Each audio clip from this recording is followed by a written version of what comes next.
1 John 2:15, love not the world, neither the things that are in the world.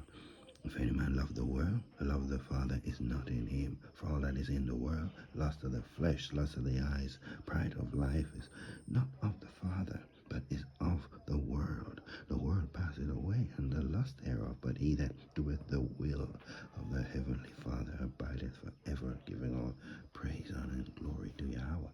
Ba'ashem Yahweh Shai, Ba'ashem Ruach HaKodesh, stop known as the personnel of the great millstone world, heard the truth from this thought I had here yesterday regarding the elect, seeing through the illusion.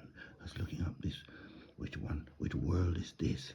I was convinced it was Oikomeni, the whole inhabited earth, but in this context, it's the cosmos, because we're going to get this word illusion. Let's get it right now.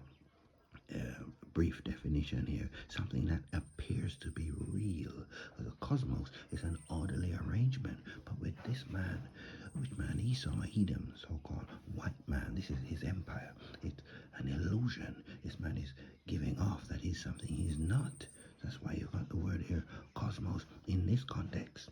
Illusion, something that appears to be real and true, but is false and deceptive and misleading. So we don't want to be caught up with what this man has to offer, and the elect, Lord willing, we're of that number. In woken up to this truth, the illusion has been stripped away. I can get there's quite a few of these scriptures that speaks on this illusion. Let's get all this power like King Solomon, the women, the riches, pleasure, everything. Where we're going to get, actually, let's get Ecclesiastes to begin with, to get one of these. Get the ball rolling. Ecclesiastes. Well, there's 1 and 2, vanity of vanities, said the preacher. Vanity of vanities, all is vanity. But let's get Ecclesiastes 2, 11 and 12. Then I looked on all the works that my hands had wrought, and on the labor that I had labored to do, and behold, all was vanity, vexation of spirit, seeing through the illusion, and there was no profit under the sun. And I turned myself to behold wisdom and madness and folly. For what can the man do that cometh after the king? Even that which hath been already done, seeing through the illusion.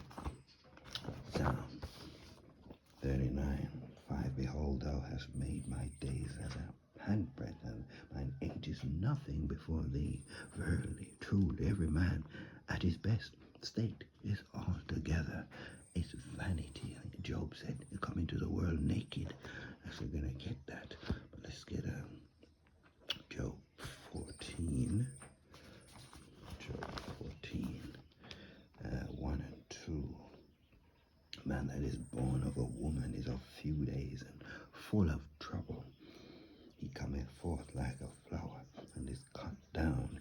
He fleeth also as a shadow, and continueth not. It's an illusion. Got all these plans. Esau, Edom, 20, 30, 50, all these way into the future. Of course, with him in leadership, in rulership, the Most High is getting ready to send his son back to throw down this man. James 4:14, whereas ye know not what shall be on the morrow. For what is your life? It is even a vapor that appeareth for a little time, and then vanisheth away. This is what James has to say here, the brother of Yahweh Shai, for that ye ought to say, if the Lord will, we shall live and do this or that. Seeing through the illusion here. Luke 12. Already, that letter Yahweh Shai speaking here, if we go from verse 15, he said unto them, take heed and beware of covetousness. For a man's life consisteth not in the abundance of things, stuff, which he possesseth. And he spake a parable unto them, saying, the ground of a certain rich man brought forth plentifully. And he thought within himself, saying, what shall I do? Because I have no room where to bestow my fruits. And he said, this will I do, and pull down my barns and build greater. There will I bestow all my fruits and my goods. And I will say to my soul, Soul, thou hast much goods laid up for many years. Take thine ease, eat, drink, and be merry. Some people have so much riches in this world. They extend their houses. Some of their garages are bigger than people's homes. They got how many vehicles are packed up. Hard times come, they got nothing to do. These vehicles have depreciated in value. What can you do with them? But the Most High said unto him, Thou fool, this night thy soul shall be required of thee. Then who shall those things be which thou hast provided? So is he that lays up treasure for himself and is not rich towards the Most High. If you've got all these material gain, what do you got to pray about? These people worship this stuff. I think it's Ecclesiastes 12:13. Maybe you'll get that. Got all your careers, everything is fading, your beauty is fading, kingdoms are falling. You gotta go back to the earth. Your friends all betrayed you, and then your riches just gets transferred because you're going to die. Going back to the earth. Actually, let's get that one now. Job 1 and 21 said, Naked came I out of my mother's womb, and naked shall I return thither. The Lord gave, and the Lord is all caps, meaning Yahweh.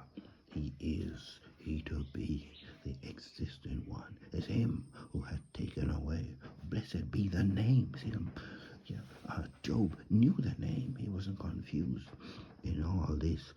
Job sinned not, nor charged the Most High. That's to say, he didn't accuse him foolishly. I'm just going to get to wrap up here. Matthew 6 and 19. Maybe we'll get Timothy as well, but let's get this one.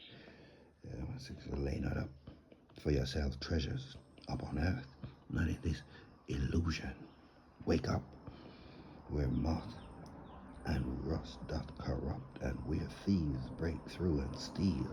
But what should you do? This is red letter. Yahushua speaking.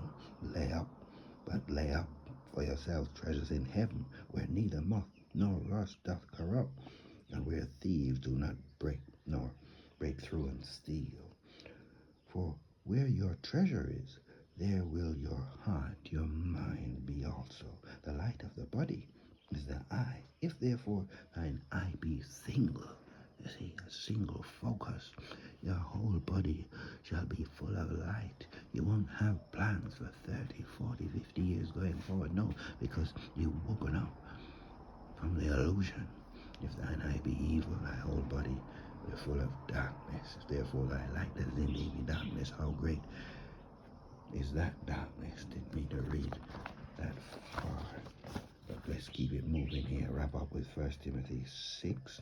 We're going to go from 6, I think. Godliness with contentment is great gain. For we brought nothing into this world.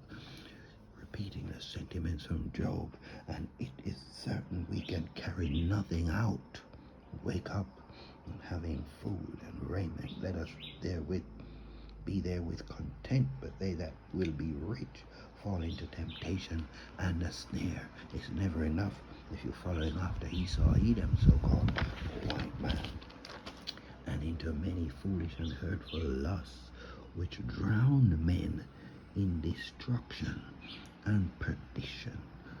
For the love of money is the root of all evil, which while some coveted after, they greedy, longing for it, they have erred from the faith and pierced themselves through with many sorrows.